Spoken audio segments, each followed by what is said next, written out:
Hello and welcome to the Collegium, our monthly magazine program in 3 parts: cinema, state of affairs, and our arts calendar. For our cinema portion 1, we bring you Many Hopes, No Fears with Mona Agbaje from Swaziland. For our cinema portion 2, we bring you a film from filmmakers from the United States entitled Minister Farrakhan Speaks. For our arts calendar 1, we bring you Anthony Earl Baggette, Fawzi Abdul Khalik with poetry and music, and a little bit from yours truly. For our State of Affairs 1, we're very pleased to speak with Mr. Baggette and Mr. Fawzi Abdul Khalik. We would also like to inform you that for our November live production, we will be celebrating our 10th anniversary, and the Collegium will begin at 8 o'clock, from 8 until 10. So please join us in November at 8 o'clock until 10 for our anniversary celebration. And remember, in addition to staying cool, you are participating in the Collegium.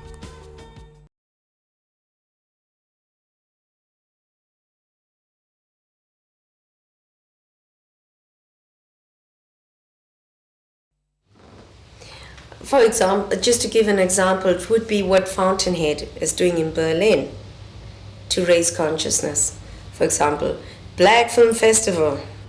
I mean, that's new in Europe, you know, and that is for me a form of raising consciousness.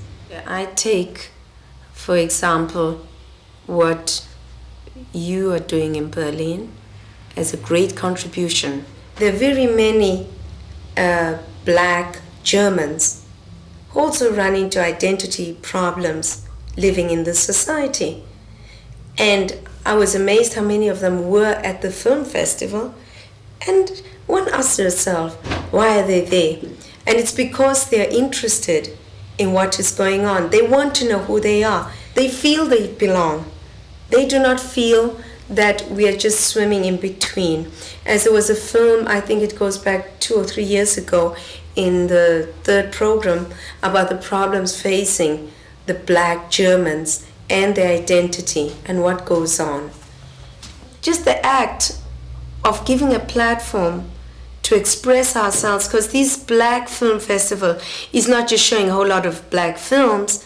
They are handpicked. A lot of them are political films. This time there's a lot of films really pertaining to women also, where Black people can express themselves. After the films, we have a discussion, most of the time, lively discussion. You know, that is where you learn who you are, what you are. We exchange views. We do not feel then isolated. We do not feel, oh, I'm in the society, I have to try very hard to be this, what they want. You are you. And this is one thing. In Africa, basically, I think the consciousness is there. It just needs to be channeled into the right way, in the right time. In South Africa, obviously, which I can basically really only talk for, I think in the last few years we've seen dynamic consciousness, and I think the rest of Blacks in the world can take an example. And I'm talking about our young. I'm not talking of me. I mean the young. I'm talking of 14-year-olds who have stood up and said, I am Black and I'm proud to be Black. And that is raising consciousness of Blacks the world over, because now people are saying those children are willing to die for being Black.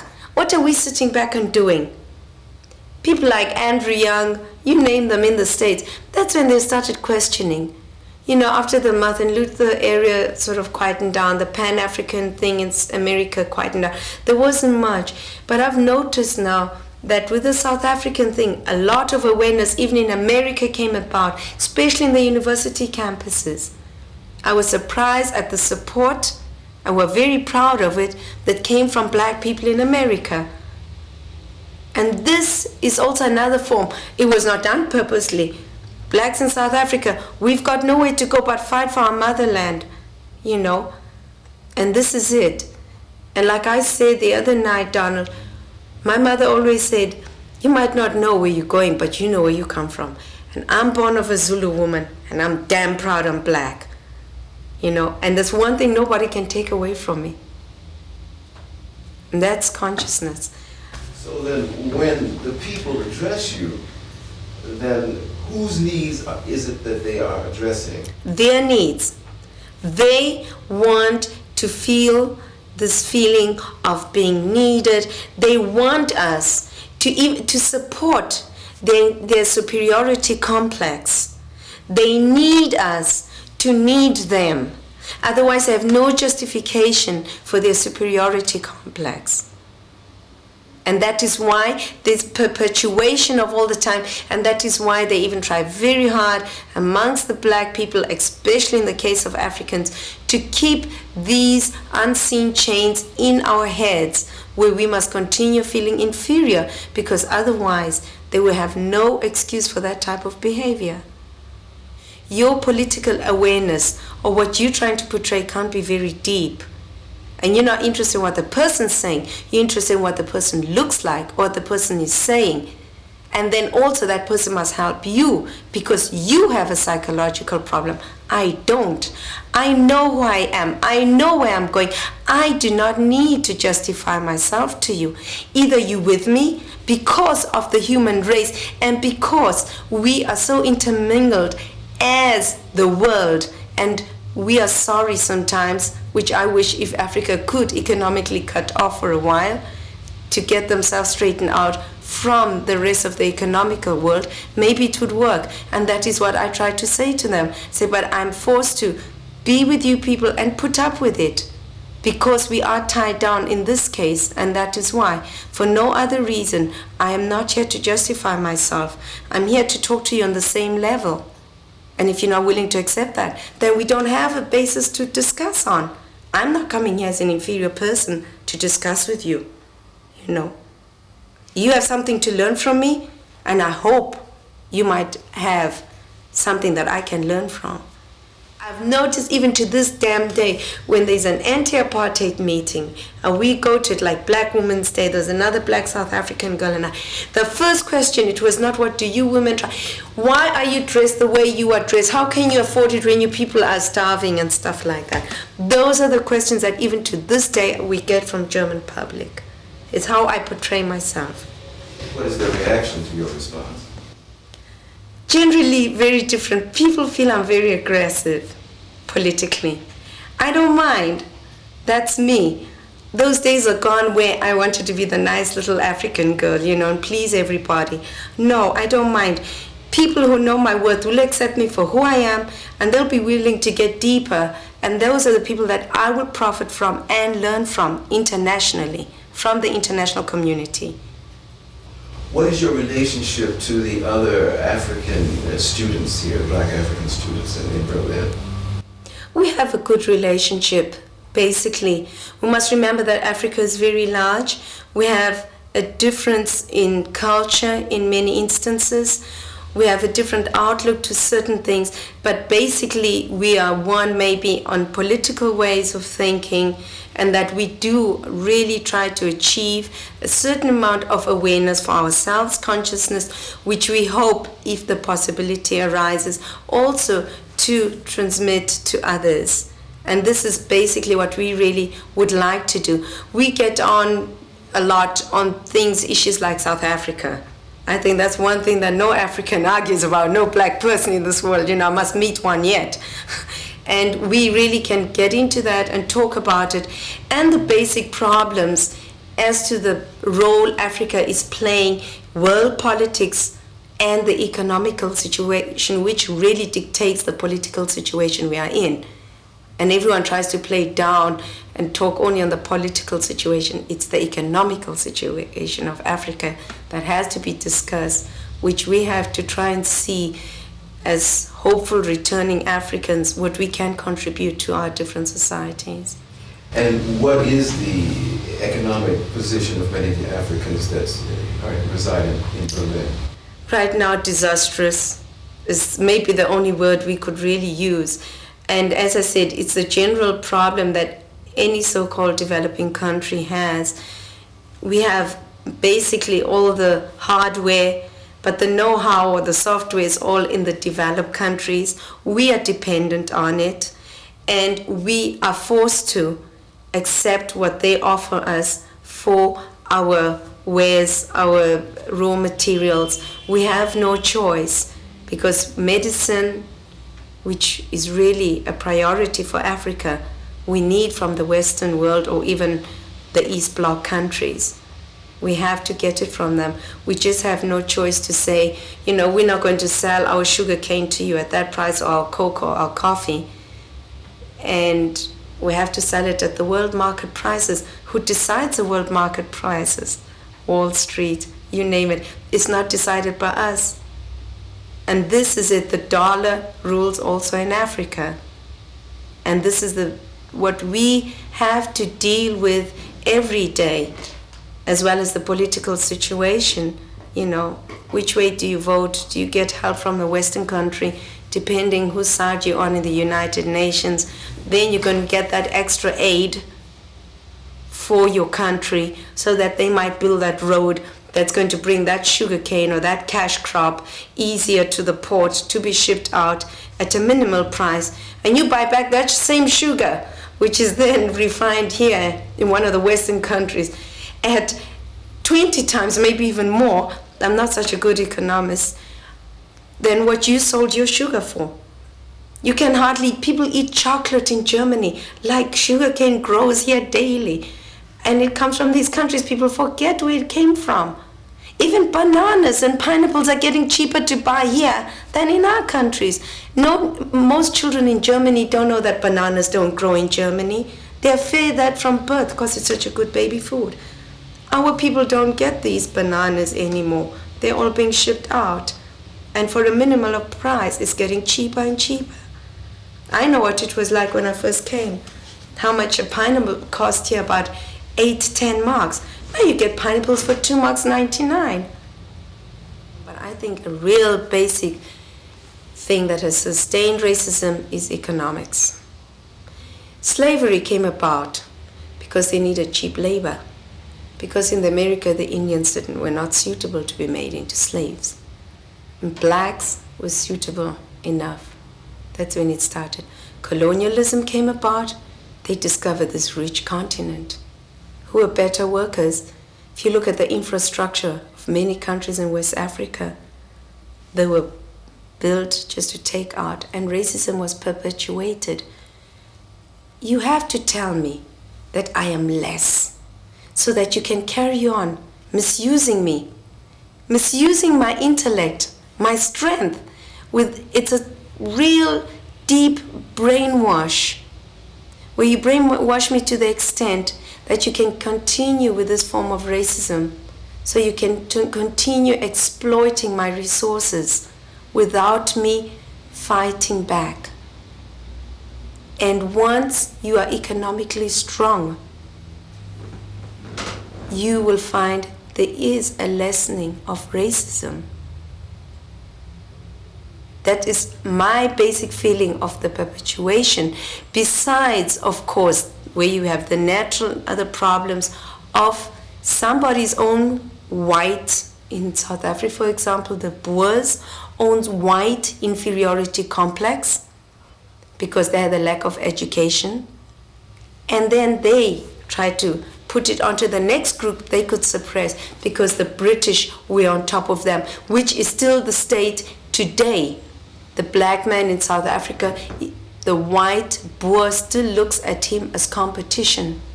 Educationally, and especially in the cities, some of the black South Africans are way above white Boers. And the white Boers cannot compare with the British in South Africa. This helps bring about a very strong form of racism, because this is something you hate, and you found that this is a good tool to use to oppress somebody else. And it's easy also because this form of racism, of black-white, is easy to control. We are very much aware, there you are, you know. Economically, it's most beautiful. Mona, what is your relationship with the other black groups in Berlin? And could you tell us a little bit about it? And could you possibly describe also the groups? Okay. It is different. They are very different groups, as one can well imagine. They are Black Africans, they're Caribbean people coming from the Caribbean, and they're the Black Americans, and they are the German Blacks. The Black Africans, basically, it is not too much of a problem generally relating to them, because most of the times on one-to-one, we've had basic experiences. All our countries have been colonized.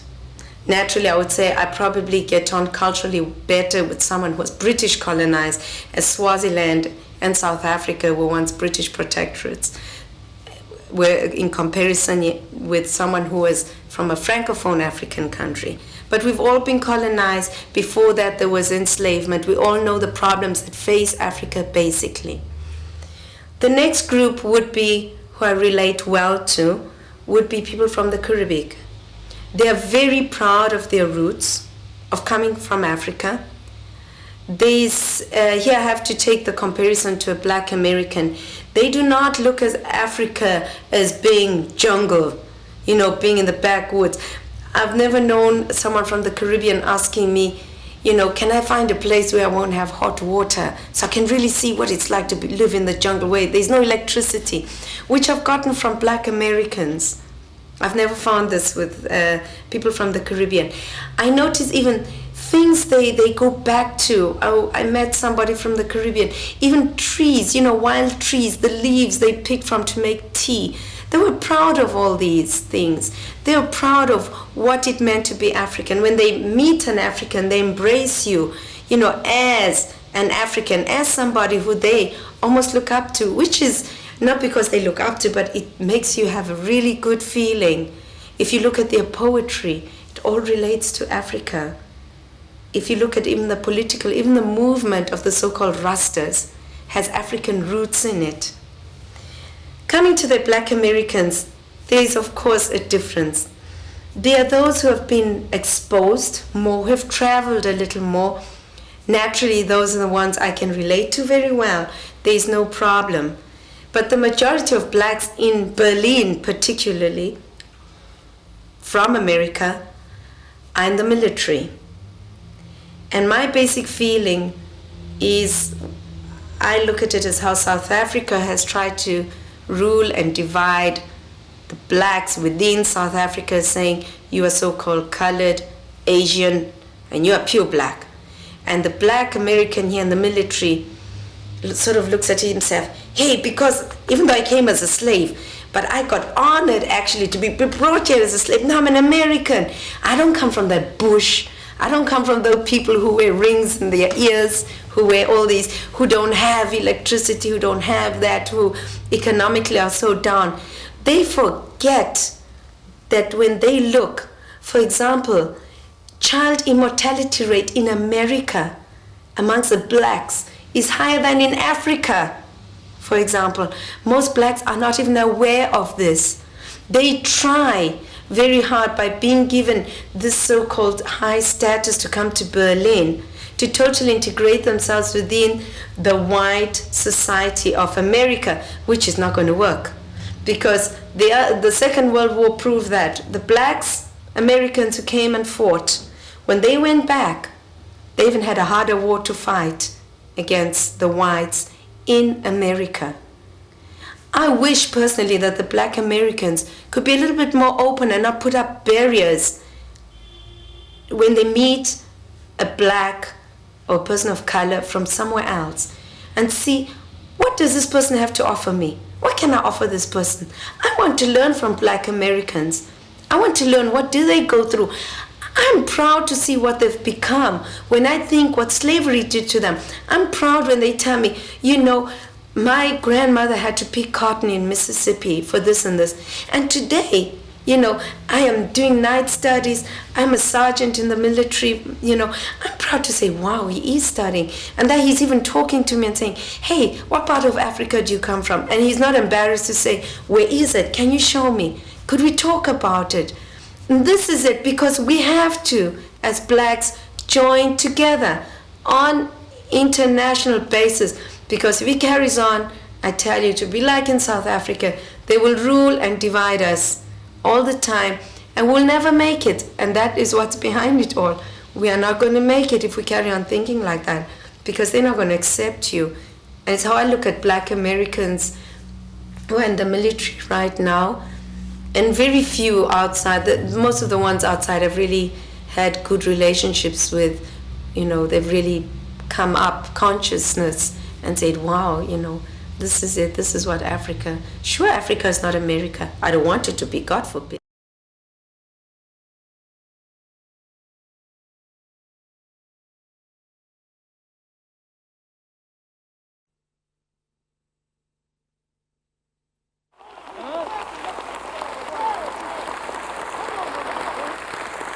What are messengers raised for? Are you all right? Brothers and sisters, messengers are raised to explain, to interpret, to teach. Because there are many things of Scripture we don't understand.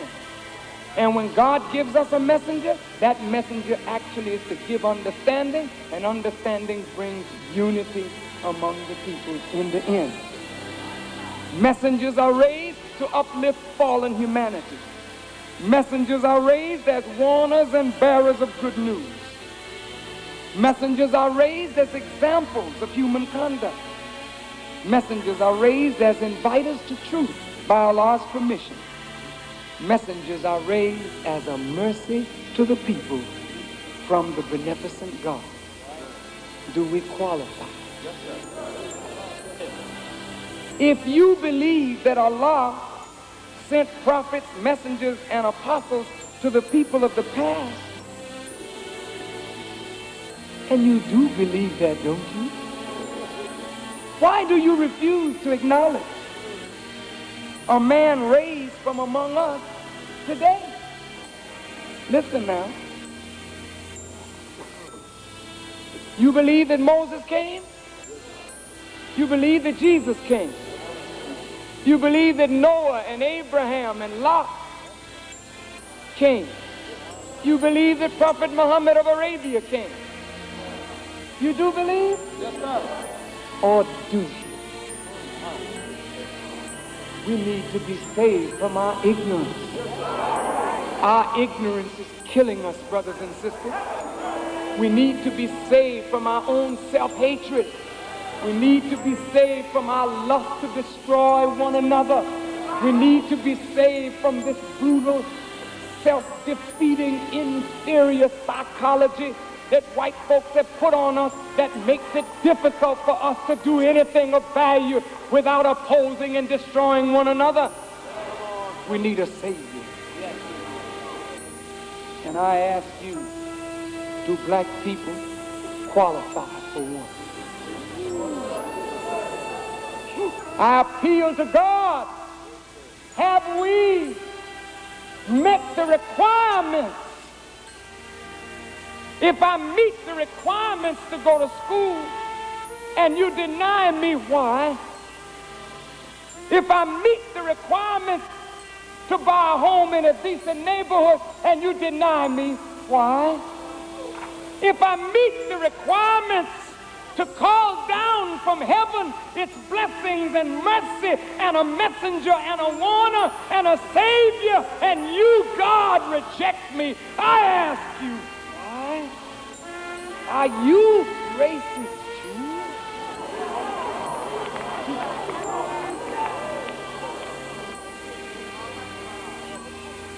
Do you know why you don't believe that God raised a messenger for you? Do you know why it's so easy for you to deny the gift of God's wisdom in a man from among yourselves? It is because you have fallen so low in your own estimation of yourself that you really don't believe that God cares. Though you shout, though you sing, though you dance, though you run up and down the aisle, deep down inside, you don't believe that God is interested in the affairs of black folk.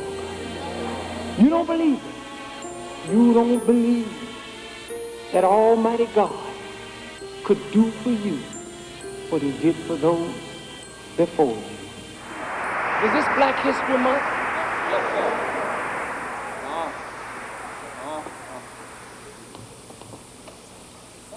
Why did they give you a month?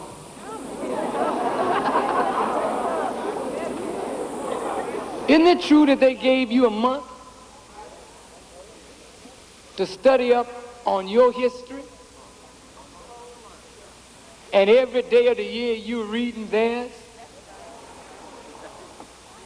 How can you be justified in studying your history for 1 month when time doesn't even show when you began on the planet? How can you be justified in reading white folks' history, which is a moment in time, and leaving your own history unread? And what you study for this week is not really your history. You're just studying the accomplishments of a slave who made it under the oppression of his master while he still wears the name of his master. So he's not yet making any history. This is his accomplishments in the history of white people. You agree? Yes, sir. All right. The FBI that's present here today, the CIA that's present here today, take this message back to your field office and to Washington.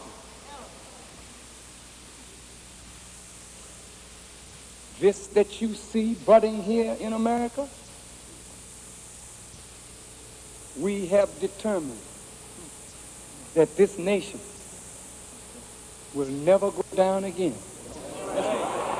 We have determined that you will have to kill us all. Men, women, and children. That's right. That's right. We have determined that our people are going to be free. That's right. We have determined, as the Bible says, he will send saviors, plural, after them. And every one of us that have a knowledge of God and a knowledge of the truth, we have a responsibility to go after our people to save them from the wrath of God that is coming down on America.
One day, when the glory comes, it will be ours, it will be ours. Oh, one day, when the war is won, we will be sure, we will be sure.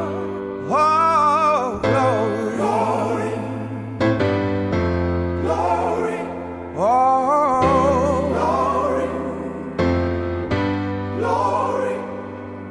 Hands to the heavens, no man, no weapon formed against, yes, glory is destined. Everyday women and men become legends.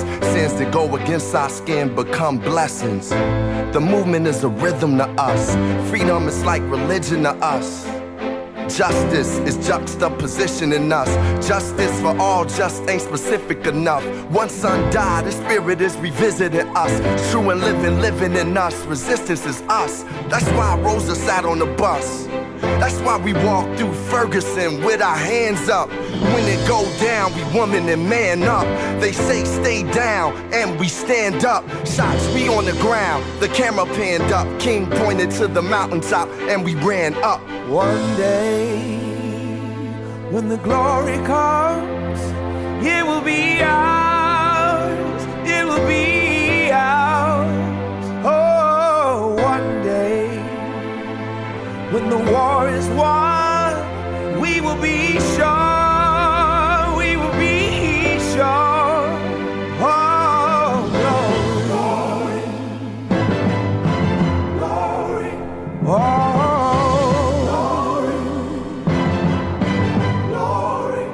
Now the war is not over, victory isn't won, but we'll fight on to the finish, and then when it's all done, we'll cry glory, oh glory, oh,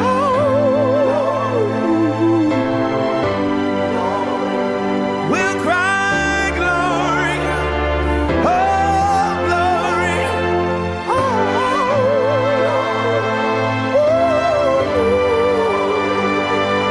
Is now for every man, woman, and child. Even Jesus got his crown in front of a crowd. They march with the torch, we gon' run with it now. Never look back, we done gone hundreds of miles. From dark roads, heroes, to become a hero. Facing the League of Justice, his power was the people. Enemy is lethal, a king became regal. Saw the face of Jim Crow under a bald ego. The biggest weapon is to stay peaceful. We sing, our music is the cuts that we bleed through. Somewhere in the dream we had an epiphany. Now we right the wrongs in history. No one can win a war individually. It take the wisdom of the elders and young people's energy. Welcome to the story we call victory. The coming of the Lord, my eyes have seen the glory. One day, when the glory comes, it will be ours, it will be ours. Oh, one day, when the war is won, we will be sure, we will be sure. Oh, glory,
We are the skin torn from the outlawed drum, the heathen drum, stretched and broken by the barter of bodies.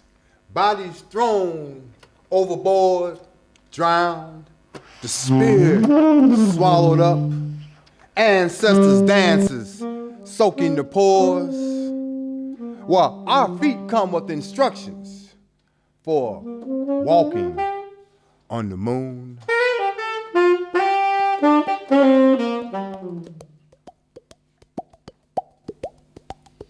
We are the speaking drums, smacking our lips off the beat, keeping our own selves time until it's time to change the tune.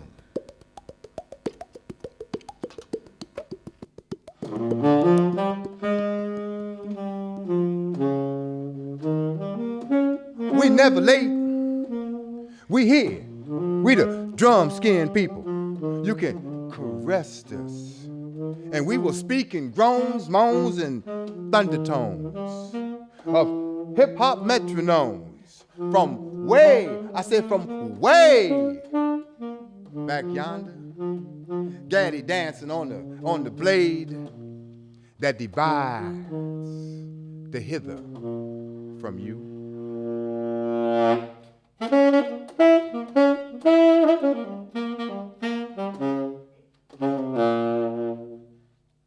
We act in the relentless now, skin drum people.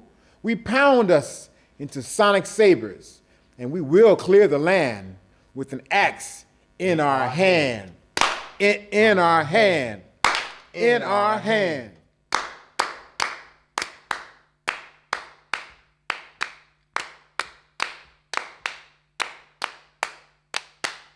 Well, we compose our uprisings and rising up rhythms, emphasizing the ones and the threes, and we don't care what you think.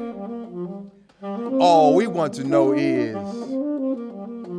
what you feel, what you feel, what you feel.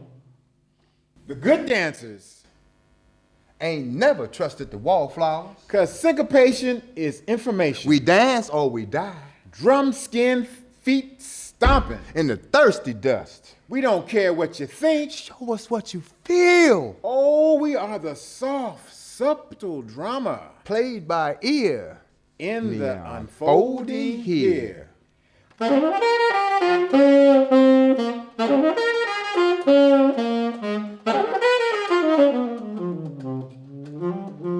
Our unrehearsed lives.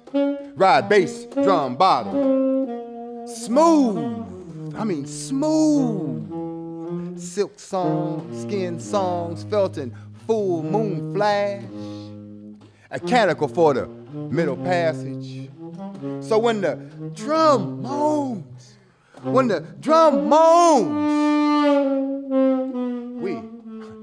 we smile and ask.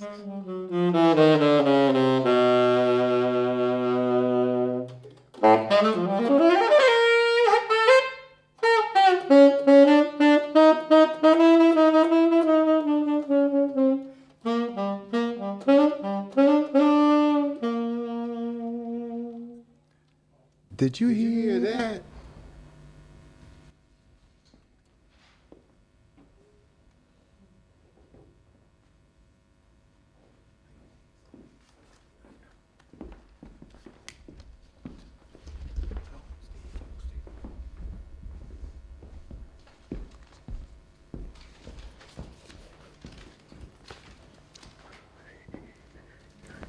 Excuse me, sir. I have a question. On the 5th of June, we're having a demonstration.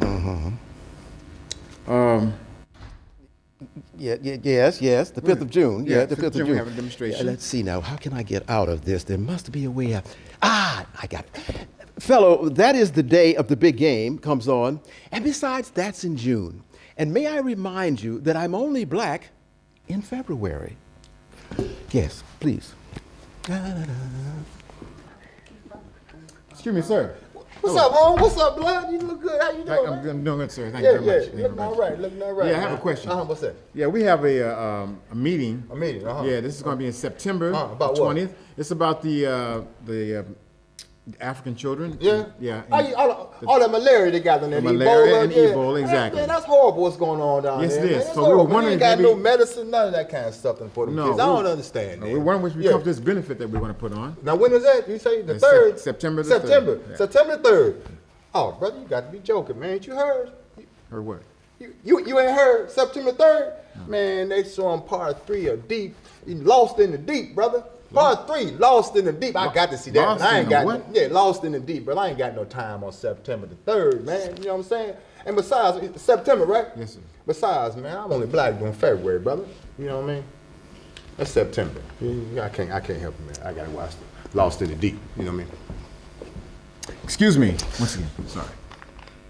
Sir? Yeah, but make it quick now. I'm in a hurry.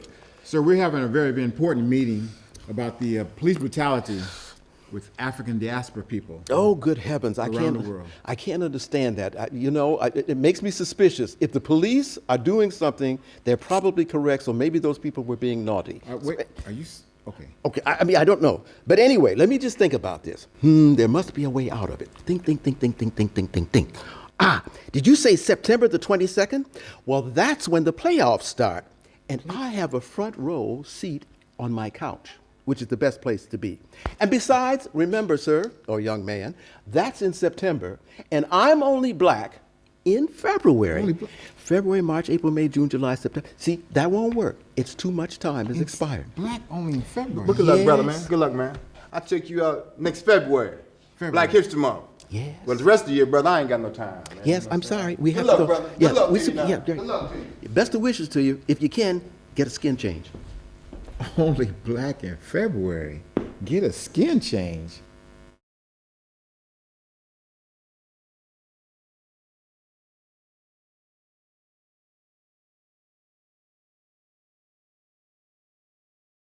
Well, welcome to our State of Affairs portion of the program, where we're very pleased to be joined by Fawzi Abdul Khalik and Anthony Baggette. Gentlemen, welcome back to the Collegium. Thank you. Thank you.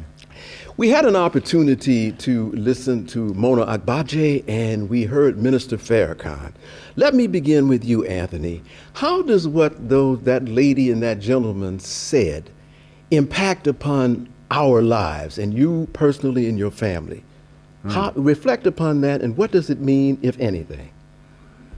Well, since I have kids, it means a lot from your day-to-day life and what you try to instill upon your kids, that they are human, basically, and that they have the same capacities as anybody else, and that they're human. That means they're no better and no worse. And as far as the economic situation that the young lady was speaking about, we surely need to develop our own economical foundation of putting our money together and resources together and providing jobs in the community. And as far as Black History Month, I think we should take it upon ourselves to year-round to be aware of the situation that we're in and try to come up with some kind of programs or proposals or ideas to how we can better ourselves, in the future. It goes back to the community and the family. When the family structure breaks down, because there is no sense of self-worth in the community, so when the family breaks down, the community breaks down, and when the community breaks down, our whole infrastructure and society breaks down, because then we, as Farrakhan and the lady was saying, then we start to engage in black-on-black crime, because of our low self-esteem of ourselves. So if I kill you, I'm killing a little bit of myself, which I hate myself. So I'm killing you, I'm killing myself, part of it. So that's self-hatred, And then the American dream of I got it, I don't care if you got yours or not, but when we were collectively oppressed, we had to collectively join together, and rise ourselves, because we are still collectively oppressed, because you have a degree or a better job doesn't take away the fact that you're still black, You know, you walk down the street, a person doesn't care what kind of job you got. They see you, first of all, as a black person, you know, and then your religion or your education and everything else, if they take the time to speak to you. So, and yeah. Fawzi, living in the United States, and what impact did you find that Minister Farrakhan and the black Muslims, and also, although there are disagreements about it, but certainly Malcolm X, what impact do you remember that had upon the community from which you sprung? Well, the impact of Malcolm X, and of course, Mr. Farrakhan, which came as a prodigy from Malcolm X, was very important to the black community I came from. I come from the West Coast, which is a conscious community. I believe was very conscious. And Malcolm X was like a figurehead for all of us. What he spoke about, what he said, what he wrote, everybody kind of listened to very carefully and tried to emulate his examples and the direction that he had laid out for everyone. He was one of our heroes. You know, he was one of the greatest heroes. And as Minister Farrakhan might have pointed out in his speech, that he might have been one of the messengers that have been slain, but he was definitely a messenger for us. And all the children, you know, as I was growing up in this community, and Malcolm was he was living at the time, but also was assassinated. At this time, he was very much of an important figure for us and our children to emulate, to raise our families from, and raise our families too. Yeah, he was very important, I thought, and there's so many organizations that sprung from his examples and from his ideology, including, of course, the Organization of African American Unity, which he had started. There's other groups in the United States called the Republic of Africa, the Black Panthers, of course, and these kind of organizations and societies or institutions that we all look up toward as young teenagers and young adults coming up into my community. What do both of you see as being the benefits from those organizations that we grew up with in the United States? What are the benefits, if any, in either of your opinions, that accrue to us today? In other words, how have those persons and those organizations benefited or helped to improve the situation of black people, not only in the United States, but internationally? Were they a source of inspiration or information? I mean, Yeah, I think they were, and I think what happened was that there was a backlash, I think, from the white communities, of course, because you can look at that as how many assassinations there were. All these people we talk about were murdered, you know. So as far as, you know, examples or what they did in the 60s and early 70s, you know, and people of my generation were basically the beneficiaries of their wisdom and their knowledge that they bestowed upon us, you know. So, and we took that, of course, and we took as far as we could take it, you know. And then the white society, you know, put a stop to any progress or gave us a little bit of crumbs, and that basically stopped the movement, you know. And they give you the equal opportunity program, they send some brothers to school, or you get a small businessman loan, or you have the National Endowments for the Arts where the money was coming through for artists. Well, then you could just get another administration and they cut the funds, you know, because of the backlash, so it's over, you know. So instead of the community using what Malcolm X, Martin Luther King, Frederick Douglass, you keep on going back, what they had taught us, you know, to stick together, you know, was, I think, an effort consciously made to divide the people and to conquer, because they were afraid, you understand, of us becoming a united front and fighting it as a people. So I think the next generation, we have some kind of way lost that sense of unity, you know. Not just lost it, it was aggressively attacked, you know. Yeah, the heads of these communities that were attacked and assassinated.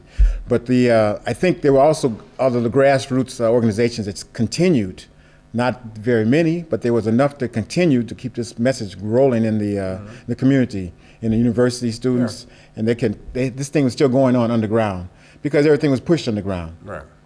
But I think it's always there, and it's always a time for it to rise up again, and I think it's a moment. This is a time. It's a time, yeah, now's the time.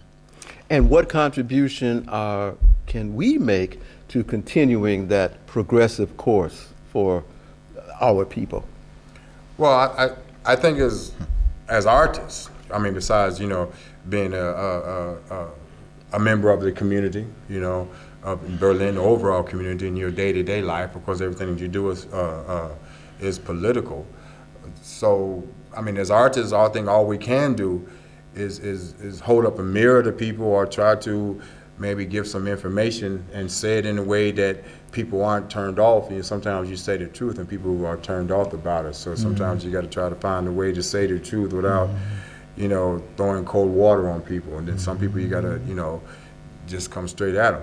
So I think as artists, but all we can do is try, not all we can do, but to talk about the history, where we should be going, and what the responsibilities of a black man, for instance, are. And that we aren't just in jail or drug dealers or fathers that are absent. Or being black only in February. Yeah, right. Yeah, right. I was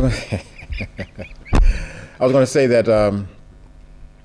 As artists, we are accountable to uphold and to bring these teachings to the people that come to us. For instance, everybody comes to the sound of the drum, which is the old saying. As the music plays, as artists and musicians or whatever, everyone comes to us, and then we're responsible to give up and deliver some type of important message, a message of freedom, a message of economic independence. That we need to give this to them because they come to listen to us. We're on the front line. I believe that we're the front line. And if we're not responsible for the people, then who is? Right. Gentlemen, I look forward to having both of you with us on our 10th anniversary program on November the 20th from 8 to 10. So thank you very much for joining us on the Collegium. Our pleasure. And keep on stepping. Yes, right. And we will see you on November the 20th.